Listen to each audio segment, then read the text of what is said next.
Hello everyone and welcome back to the lecture series of organizational behavior. Today we are going to briefly describe the 5 organizational models given by Newstrom, that is autocratic model, custodial model, supportive model, collegial model and system model. But before proceeding further, let us understand what does model means and how they help us. Models are the techniques which help us to understand complex things and ideas in a clear manner. Therefore, models are frameworks or possible explanations why do people behave as they do at work. तो models ऐसी techniques होती हैं जो हमें help करती हैं complex things और ideas को क्लियरली समझने में. तो मॉडल्स एक फ्रेमवर्क प्रोवाइड करते हैं जिसके थ्रू हम ऑर्गेनाइजेशन बिहेवियर में समझते हैं कि ऑर्गेनाइजेशन में जो पीपल या ह्यूमन रिसोर्स काम कर रहे हैं उनका बिहेवियर ऑर्गेनाइजेशन में कैसा है और वो इस तरह बिहेव क्यों कर रहे हैं. तो ऑर्गेनाइजेशन में ह्यूमन रिसोर्स जिस तरीके का बिहेवियर शो करते हैं उनको न्यूस्टॉर्म ने 5 कैटेगरीज में डिवाइड किया है. That is autocratic model, custodial model, supportive model, collegial model and system model. Let us start with the first model, which is autocratic model. In this model, managerial orientation is toward power. Managers see authority as the only mean to get the things done, and employees are expected to follow orders. The result is high dependence on boss. This dependence is possible because employees live on the subsistence level. The organizational process is mostly formalized. The authority is delegated by right of command over people to whom it applies. The management decides what is the best action for the employees. The model is largely based on the theory X assumption of McGregor, where the human beings are taken internally distasteful to work and try to avoid responsibility. A very strict and closed supervision is required to obtain desirable performance from them. तो autocratic model में जो managerial orientation है वो है towards power. मतलब autocratic model में जो managers हैं वो अपनी पावर या अपनी अथॉरिटी का यूज़ करते हैं ऑर्गेनाइजेशन में काम करवाने के लिए. तो जो भी ऑर्डर्स मैनेजर्स देते हैं एम्प्लॉयज़ को उन सभी ऑर्डर्स को यहाँ पे फॉलो करना पड़ता है. तो यहाँ पे बहुत ही हाई डिपेंडेंसी होती है बॉस के ऊपर या फिर मैनेजर के ऊपर.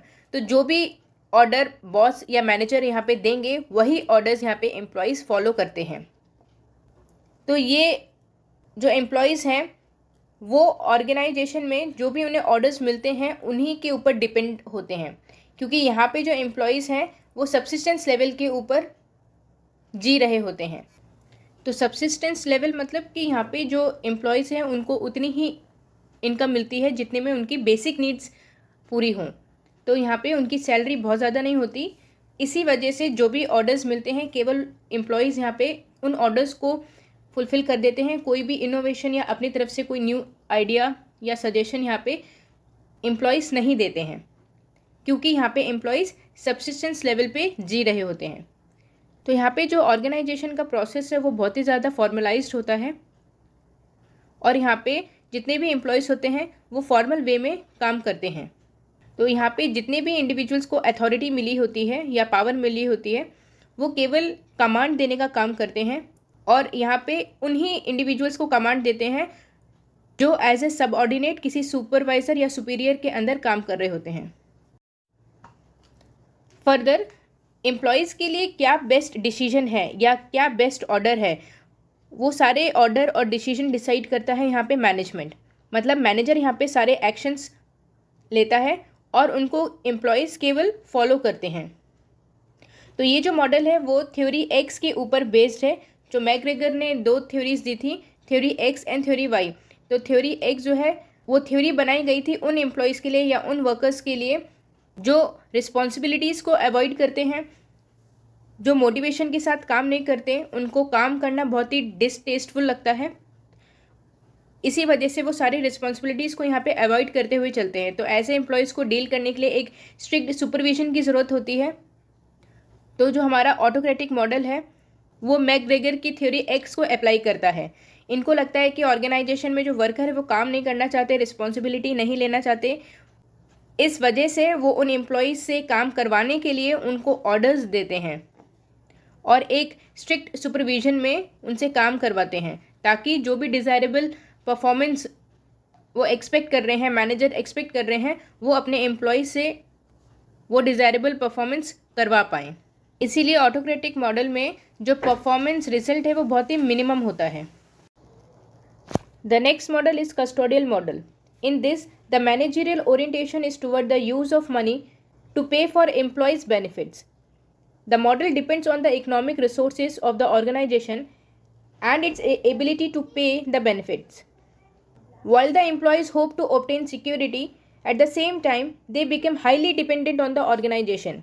The employees are able to satisfy their security needs, or in the context of Hertzberg theory, only maintenance factor.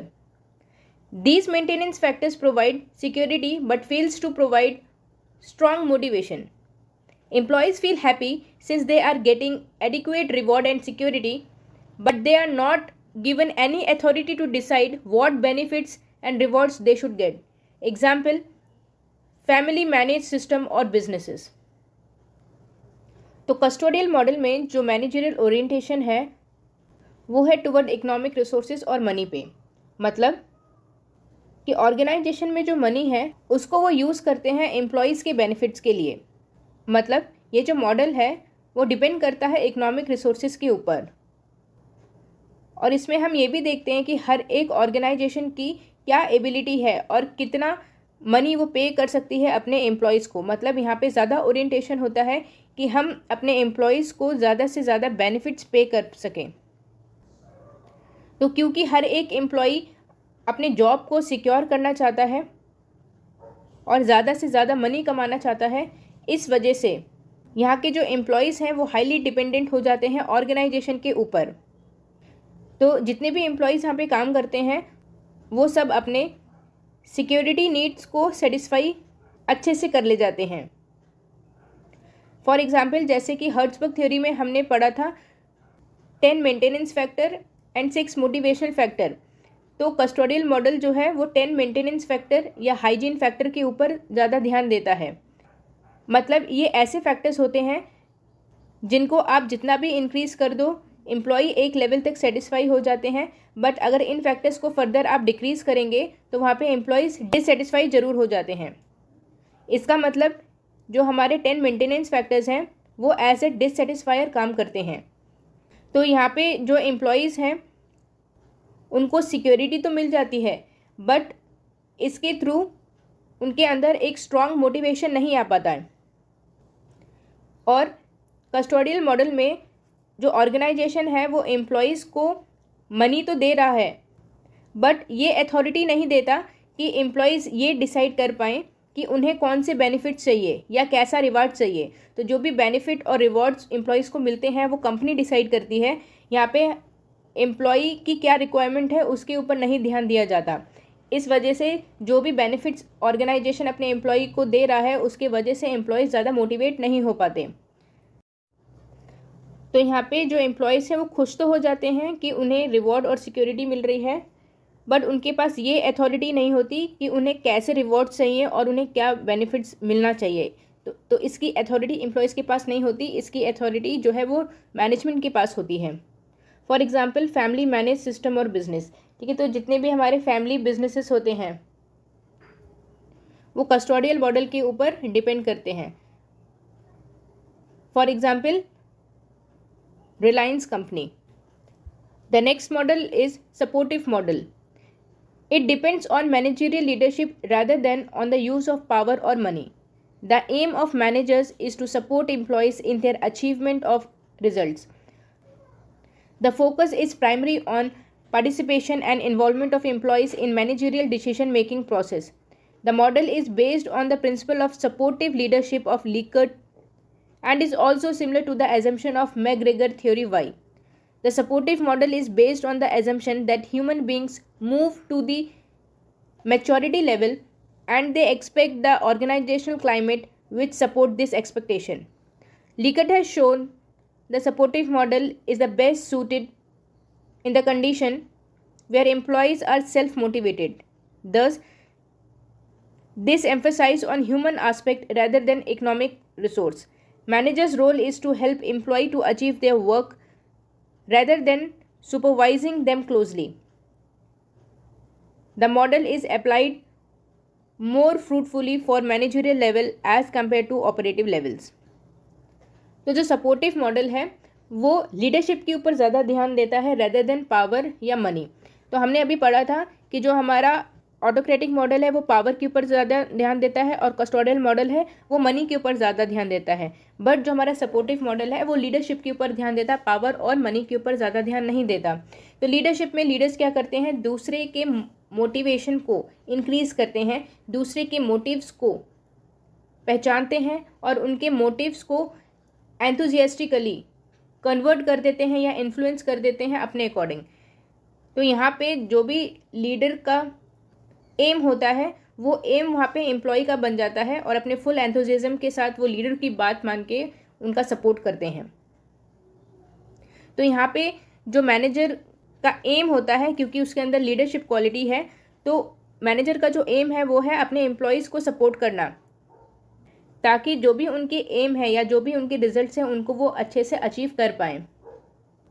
तो यहाँ पे उनका फोकस होता है एम्प्लॉयज़ के साथ पार्टिसिपेट करने में और इसी के साथ वो अपने एम्प्लॉयज़ को पार्टिसिपेट करवाते हैं और इन्वॉल्व करवाते हैं जो भी मैनेजरियल डिसीजन ऑर्गेनाइजेशन में लिए जा रहे हैं उनमें. तो अगर कोई भी डिसीजन मैनेजर ले रहा है तो वहाँ पे वो अपने सबऑर्डिनेट्स का या अपने एम्प्लॉयज़ की भी सहमति लेता है और उनके डिसीजन को भी अपने डिसीजन में इन्वॉल्व करता है. तो सपोर्टिव मॉडल जो है वो प्रिंसिपल ऑफ सपोर्टिव रिलेशनशिप या लिकर्ट मॉडल के ऊपर बेस्ड है, जिसमें कहा गया है कि जितने भी इंटरेक्शन ऑर्गेनाइजेशन में हो रहे हैं ये सभी इंटरेक्शन सपोर्टिव होने चाहिए, जिसमें हम इंडिविजुअल सेल्फ वर्थ को और उनकी इम्पोर्टेंस को हम सपोर्ट करते हैं. मतलब यहाँ पे ज़्यादा एम्फेसिस होता है मैनेजर का कि वो ऑर्गेनाइजेशन में सपोर्टिव रिलेशनशिप को स्टैब्लिश करे या जो भी उनके वर्क ग्रुप है उस वर्क ग्रुप में सपोर्टिव रिलेशनशिप होना चाहिए. और यहाँ पे ओपन कम्युनिकेशन सिस्टम होता है. इसी तरह मैकग्रेगर थ्योरी वाई के एजम्पशन को सपोर्टिव मॉडल में फॉलो किया जाता है. तो मैकग्रेगर थ्योरी वाई जो थी वो पॉजिटिव थिंकिंग की तरफ डेविएटेड थी. यहाँ पे जो मैनेजर की थिंकिंग होती है वो ये होती है कि हमारे ऑर्गेनाइजेशन के जो एम्प्लॉयज़ हैं वो काम करना चाहते हैं, रिस्पॉन्सिबिलिटी लेना चाहते हैं, उनको ज़्यादा ऑर्डर देने की ज़रूरत नहीं होती है या उनको ज़्यादा सुपरविज़न की ज़रूरत नहीं होती है. हमारा काम है केवल उनको टास्क देना. यहाँ पे जो एम्प्लॉयज़ हैं वो खुद इतने रिस्पॉन्सिबल होते हैं कि वो अपना काम कंप्लीट करेंगे. तो इस मॉडल के अकॉर्डिंग जो हमारे ऑर्गेनाइजेशन के ह्यूमन बीइंग्स हैं वो एक मैच्योरिटी लेवल तक मूव कर चुके हैं और अब वो चाहते हैं कि हमारे ऑर्गेनाइजेशन का जो क्लाइमेट है वो बहुत ही सपोर्टिव क्लाइमेट हो, जिसमें हर एक इंडिविजुअल एक दूसरे का सपोर्ट करता है, जिसके थ्रू हर एक इंडिविजुअल अपने डिज़ायर्ड रिजल्ट को अचीव आसानी से कर सकता है. और लिकर्ट मॉडल के अकॉर्डिंग भी जो सपोर्टिव मॉडल है वो सबसे बेस्ट मॉडल होता है किसी भी एम्प्लॉय को सेल्फ मोटिवेट करने के लिए. इसीलिए सपोर्टिव मॉडल में मैनेजर्स ज़्यादा एम्फेसिस करते हैं ह्यूमन एस्पेक्ट्स के ऊपर रैदर देन पावर या इकोनॉमिक रिसोर्सेज के ऊपर. यहाँ पे जो मैनेजर का रोल होता है वो होता है कि वो अपने एम्प्लॉयज़ का यहाँ पे सपोर्ट करे ताकि हर एक एम्प्लॉय अपने वर्क के डिज़ायर्ड रिजल्ट को आसानी से अचीव कर पाए. तो यहाँ पे मैनेजर को अपने एम्प्लॉयज़ को ज़्यादा सुपरवाइज या क्लोजली सुपरवाइज करने की ज़रूरत नहीं होती. यहाँ पे केवल मैनेजर अपने एम्प्लॉयज़ का सपोर्ट करते हैं. इसीलिए जो सपोर्टिव मॉडल है वो मैनेजरियल लेवल के ऊपर अप्लाई होता है रैदर देन ऑपरेटिव लेवल के ऊपर, क्योंकि ऑपरेटिव लेवल पे हमारा टारगेट होता है रिजल्ट्स को अचीव करना, वेयरएज मैनेजरियल लेवल पे हमारा जो टारगेट होता है वो ऑर्गेनाइजेशन में सपोर्टिव सिस्टम को अप्लाई करना और एक कोऑपरेटिव रिलेशनशिप्स को मेंटेन करके चलना, ये हमारा बेसिक टारगेट होता है। The next model is collegial model. Collegial model is an extension of supportive model. Collegial refers to a body of people having common purpose. This model is based on the team concept in which each employee develops high degree of understanding toward other and shares common goals. In this, employees shows responsible behavior. Employees need little direction and control for management. Control is basically through self-discipline by the team members. The organizational climate is quite conducive to self-fulfillment and self-actualization. तो कॉलेजियल model जो है वो supportive model का extension part है। तो कॉलेजियल का मतलब क्या होता है? Body of people having common purpose. ठीक है, तो यहाँ पे जो ऑर्गेनाइजेशन के एम्प्लॉयज़ हैं वो टीम में काम करते हैं, और जब भी हम टीम में काम करते हैं तो हमारा पर्पस वहाँ पे कॉमन होता है। तो ये जो मॉडल है वो टीम कॉन्सेप्ट के ऊपर काम करता है, जिसमें जो भी हमारे टीम के मेंबर्स होते हैं उनके अंदर एक हाई डिग्री ऑफ अंडरस्टैंडिंग होती है दूसरों के लिए, और यहाँ पे हर एक इंडिविजुअल जो ऑर्गेनाइजेशन का कॉमन गोल है उसको शेयर करता है। तो ऑर्गेनाइजेशन का कॉमन गोल क्या हो सकता है कि जो भी ऑब्जेक्टिव या टारगेट उस टीम को दिए हैं उनको अचीव करना। फॉर एग्जांपल, कॉस्ट को मिनिमाइज करना और बेनिफिट को इंक्रीज करना। तो कॉलेजियल मॉडल में हर एक एम्प्लॉय रिस्पॉन्सिबल बिहेवियर शो करता है। हर एक एम्प्लॉय अपनी अपनी रिस्पॉन्सिबिलिटीज़ को समझता है और उन रिस्पॉन्सिबिलिटीज़ को फुलफ़िल करने के लिए एक दूसरे का सपोर्ट करके यहाँ पे काम करता है। यहाँ पे जो एम्प्लॉयज़ होते हैं उनको बस एक छोटी सी डायरेक्शन की ज़रूरत होती है और हल्का फुल्का कंट्रोल एक्सपेक्टेड होता है मैनेजमेंट से, बट ये एम्प्लॉयज़ बहुत ज़्यादा क्लोज सुपरविजन में काम नहीं कर पाते। इनको केवल ज़रूरत होती है कि हम टास्क दें और बाकी उन टास्क को कैसे कंप्लीट करना है वो ये एम्प्लॉयज़ खुद डिसाइड करते हैं। तो यहाँ पे कमांड डिसिप्लिन की ज़्यादा ज़रूरत नहीं होती, यहाँ पे हर एक एम्प्लॉय सेल्फ डिसिप्लिन्ड होता है और इस सेल्फ डिसिप्लिन के बेसिस पे ये टीम्स में काम करते हैं और ऑर्गेनाइजेशन के ऑब्जेक्टिव्स को फुलफ़िल करते हैं। तो यहाँ पे जो ऑर्गेनाइजेशन क्लाइमेट है वो सेल्फ फुलफिलमेंट और सेल्फ एक्चुअलाइजेशन के लिए बना हुआ होता है। तो सेल्फ फुलफिलमेंट में हर एक एम्प्लॉय अपनी होप्स और एम्बिशंस को फुलफ़िल करता है, मतलब वो यहाँ पे सेल्फ एक्चुअलाइजेशन के लिए काम कर रहा है।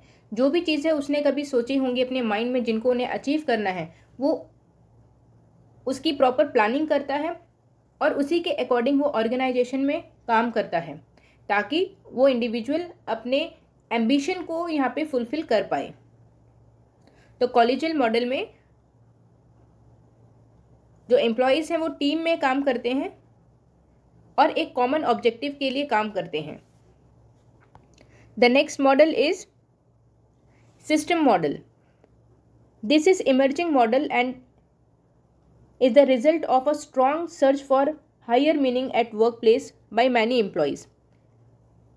They are not satisfied by the extrinsic factors associated with the work they do. They want a work context which is ethical, infused with integrity and trust, and provide an opportunity to experience a growing sense of community among co-workers. This feature have led to development of workplace spirituality. To accomplish these, managers must demonstrate sense of caring and compassion and being sensitive to the need of diverse workforce with rapidly changing needs. तो system model एक emerging model है जिसमें हर एक employ power, money, achievement से ऊपर उठ के काम करता है। तो यहाँ पे जो भी एम्प्लॉयज़ हैं वो एक्सट्रिंसिक फैक्टर्स से मोटिवेट नहीं होते और ना ही वो एक्सट्रिंसिक फैक्टर्स से एसोसिएटेड है। एक्सट्रिंसिक फैक्टर्स क्या हो जाते हैं, जैसे सिक्योरिटी नीड, जैसे सेफ्टी नीड, जैसे मनी या फिजियोलॉजिकल नीड। तो इन सब की नीड नहीं होती है एम्प्लॉयज़ को, ये इन सभी नीड से ऊपर उठ चुके होते हैं। तो ये ऐसे एम्प्लॉयज़ होते हैं जिनको ऑर्गेनाइजेशन में इथिकल वैल्यूज़ चाहिए होती हैं। इनका ध्यान होता है कि ऑर्गेनाइजेशन में इथिकली काम हो रहा है या नहीं। यहाँ पे हर एक इंडिविजुअल एक दूसरे के ऊपर ट्रस्ट करना चाहता है और यहाँ पे हर एक इंडिविजुअल इंटीग्रिटी के ऊपर ज़्यादा ध्यान देता है। इंटीग्रिटी मतलब कि हर एक इंडिविजुअल कितना ऑनेस्ट है। ऐसा ऑर्गेनाइजेशन जहाँ पे स्ट्रॉन्ग मॉरल प्रिंसिपल्स हों, फॉर एग्जाम्पल एक दूसरे के ऊपर ट्रस्ट करना, ऑनेस्टली काम करना। यहाँ पे हर एक एम्प्लॉई का जो टारगेट होता है वो होता है कि हर एक एम्प्लॉई एक साथ मिलजुल के एक दूसरे का सपोर्ट करके ऑर्गेनाइजेशन में काम करे, इथिकल वैल्यूज़ के साथ, ट्रस्ट के साथ। कोई भी इंडिविजुअल किसी को डिच ना करे। तो ये जो फीचर है ये धीरे धीरे वर्क प्लेस में स्पिरिचुअलिटी की तरफ लीड कर रहा है। तो यहाँ पे जो ऑर्गेनाइजेशन में मैनेजर है उनको डेमोन्स्ट्रेट करना पड़ता है सेंस ऑफ केयरिंग को, कि वो एक दूसरे के लिए बहुत ही केयरिंग है, उनके अंदर कंपैशन वाली फीलिंग है, मतलब कि वो सिंपैथी रखते हैं दूसरों के लिए। मतलब जो मैनेजर है उनके अंदर अपने एम्प्लॉयज़ के लिए सेंस ऑफ केयरिंग है और वो हर एक एम्प्लॉय के लिए एक सॉफ्ट कॉर्नर या सिंपैथी रखते हैं। और अगर ऑर्गेनाइजेशन में किसी को कोई भी प्रॉब्लम है या किसी को किसी भी तरीके की नीड है तो उन नीड्स को वो आइडेंटिफाई करते हैं और वहाँ उनका सपोर्ट करते हैं। तो सिस्टम मॉडल में जो ऑर्गेनाइजेशन के एम्प्लॉयज़ हैं वो धीरे धीरे स्पिरिचुअलिटी की तरफ मूव करते हैं।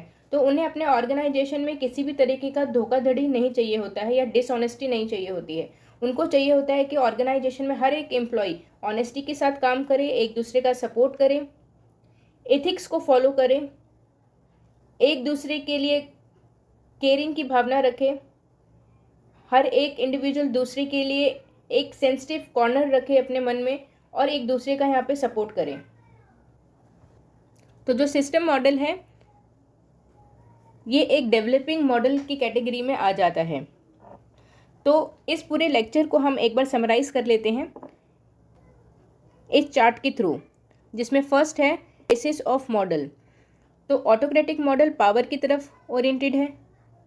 कस्टोडियल मॉडल जो है इकोनॉमिक रिसोर्स या मनी के ऊपर ज़्यादा डिपेंड करता है। सपोर्टिव मॉडल में हम लीडरशिप क्वालिटीज़ के ऊपर बात करते हैं या लीडरशिप का हम यूज़ करते हैं। और कॉलेजियल मॉडल में हम पार्टनरशिप की बात करते हैं जहाँ पे हर एक एम्प्लॉय टीम में रह के काम करता है। The second is managerial orientation. तो ऑटोक्रेटिक मॉडल जो है अथॉरिटेटिव मॉडल है, मतलब यहाँ पे सारे डिसीजंस कौन ले रहा है, मैनेजर ले रहा है। कस्टोडियल मॉडल जो है मनी की तरफ ओरिएंटेड है, मतलब यहाँ पे मनी को मेन रिसोर्स माना जाता है और हर एक एम्प्लॉय केवल मनी के ऊपर डिपेंडेंट है, मतलब यहाँ पे सिक्योरिटी एंड सेफ्टी नीड के ऊपर ज़्यादा काम किया जाता है। Next is supportive model. तो यहाँ पे हर एक एम्प्लॉय एक दूसरे का सपोर्ट करते हैं कि ऑर्गेनाइजेशन के गोल को अचीव करने में जो मैनेजर हैं वो अपने एम्प्लॉयज़ का यहाँ पे सपोर्ट करते हैं।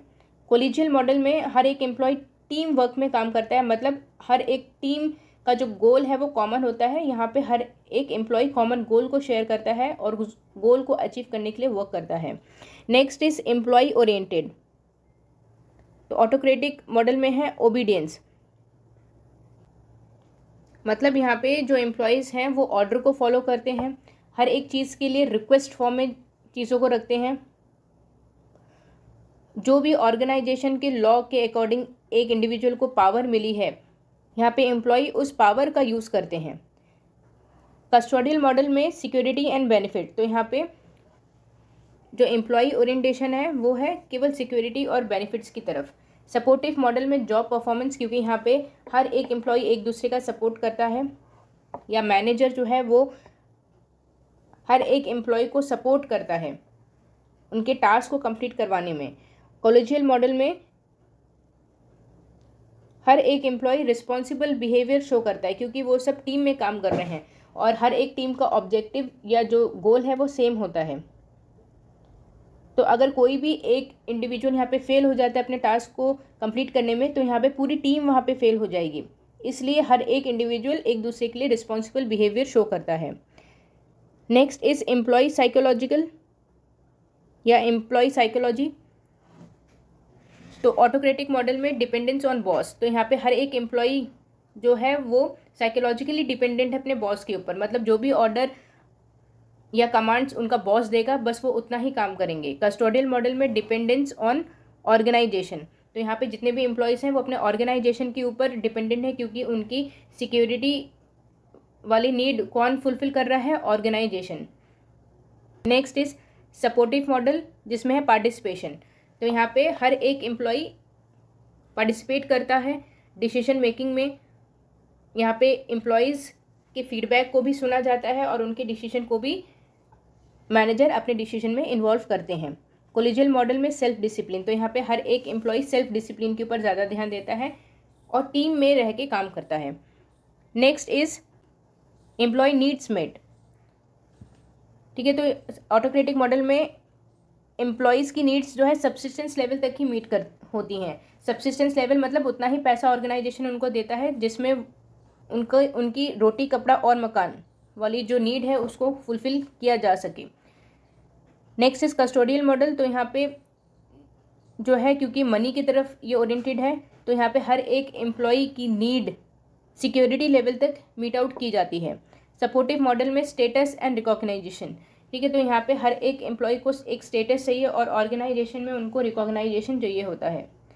और कोलिजियल मॉडल में सेल्फ एक्चुअलाइजेशन, मतलब हर एक एम्प्लॉय ने कभी जो भी सोचा हो कि हम आगे जाके पर्टिकुलर इस पोजीशन में पहुँचेंगे या इस लेवल में हम पहुँचेंगे, उसके लिए यहाँ पे हर एक एम्प्लॉय काम करता है। तो कोलिजियल मॉडल में हर एक एम्प्लॉय सेल्फ एक्चुअलाइजेशन के लिए काम करता है कि जो भी उसने काम किया है उससे वो सेटिस्फाई है या नहीं, या इन फ्यूचर जो भी वो सोच रहा है क्या वो उस मुकाम को कभी हासिल कर पाएगा या नहीं। Last basis is performance result, तो ऑटोक्रेटिक मॉडल में मिनिमम परफॉर्मेंस रिजल्ट होता है, क्योंकि यहाँ पे जो भी ऑर्डर मिलते हैं मैनेजर से केवल उन्हीं ऑर्डर्स को फुलफिल किया जाता है। कस्टोडियल में पैसिव कॉपरेशन होता है, मतलब थोड़ा बहुत एम्प्लॉयज़ भी सपोर्ट करते हैं ऑर्गेनाइजेशन के गोल को अचीव करवाने में, क्योंकि यहाँ पे अगर हम 10 मेंटेनेंस फैक्टर को इंक्रीज़ करते हैं तो एम्प्लॉय थोड़ा बहुत मोटिवेट होते हैं, बट अगर हम डिक्रीज़ कर देते हैं तो एम्प्लॉय डिससेटिस्फाई ज़रूर हो जाते हैं। सपोर्टिव मॉडल में अवेकन्ड अराइव्स, तो सपोर्टिव मॉडल में अवेकन्ड अराइव्स का मतलब ये होता है कि जो भी एम्प्लॉयज़ हैं उनको हम एक्चुअली यहाँ पे नींद से जगा रहे होते हैं, और जो एम्प्लॉयज़ हैं वो या जो मैनेजर्स हैं वो अपने एम्प्लॉयज़ का यहाँ पे सपोर्ट कर रहे होते हैं कि किस तरह वो अपने ऑर्गेनाइजेशन के टास्क को कंप्लीट कर सकते हैं और किस तरह वो डिज़ायर्ड रिजल्ट को अचीव कर सकते हैं। तो यहाँ पे मैनेजर का फुल सपोर्ट मिलता है अपने एम्प्लॉयज़ के थ्रू ऑर्गेनाइजेशन के टास्क को कंप्लीट कराने में, ठीक है। तो यहाँ पे मैनेजर्स क्या है, अपने एम्प्लॉयज़ को नींद से जगाने का काम कर रहे हैं। And the last one is collegial model, तो यहाँ पे जो परफॉर्मेंस रिजल्ट है इट इज़ मॉडरेट एंथुजियाज्म, तो यहाँ पे जो परफॉर्मेंस रिजल्ट है वो मॉडरेट होता है और यहाँ पे एंथुजियाज्म के ऊपर ज़्यादा काम किया जाता है। तो यहाँ पे किसी भी टारगेट या एम को अचीव करने के लिए बहुत ही ज़्यादा स्ट्रॉन्ग फीलिंग नहीं होती, किसी भी इंडिविजुअल के अंदर बहुत ही मॉडरेट फीलिंग होती है। मतलब ना तो यहाँ पे कोई भी एम्प्लॉय पावर को अचीव करना चाहता है, ना ही मनी को अचीव करना चाहता है। यहाँ पे जो एम्प्लॉय है वो ऑनेस्टी की तरफ मूव करता है, स्पिरिचुअलिटी को अपने अंदर डेवलप करता है, मतलब जो भी काम करता है वो इथिक्स के अकॉर्डिंग काम हो इसके ऊपर वो ज़्यादा ध्यान देता है।